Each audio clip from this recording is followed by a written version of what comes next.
మన టాలీవుడ్లో ఉన్న హీరోస్ హీరోయిన్స్ ఒకళ్ళని చూసి నేర్చుకోవాలండి. నిజంగా మన అదృష్టం ఏంటంటే ఈరోజు అటువంటి పర్సనాలిటీ మన ముందరకు వచ్చారు.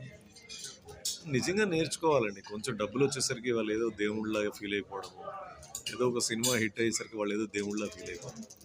ఎవరి గురించి మాట్లాడుతున్నారు సార్ మీరు అంటే సునీత విలియమ్స్ అండి. నిన్న రాజ్ షమానీ తాలూకు పాడ్కాస్ట్లో వచ్చింది. అస్సలు తారల్ని తాకిందండి. చేత్తో స్టార్స్ని ముట్టుకుంది ఆమె. చేత్తో స్టార్స్ని ముట్టుకుంది.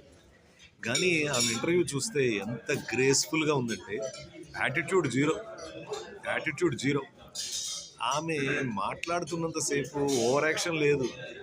అడిగిన దానికి సమాధానం చెప్తుంది. భారతదేశం ఎలా ఉందండి, ఆ మాటల్లో ఉన్న గ్రేస్ ఏదైతే ఉందో అందుకే ఆమెకు అంతమంది ఫ్యాన్స్ ఉన్నారు.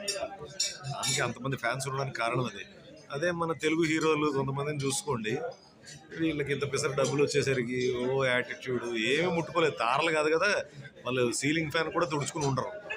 అయితే ఇది మన అదృష్టం ఏంటంటే మనం సునీత విలియమ్స్ని చూసి నేర్చుకోవాల్సి ఉంటుంది.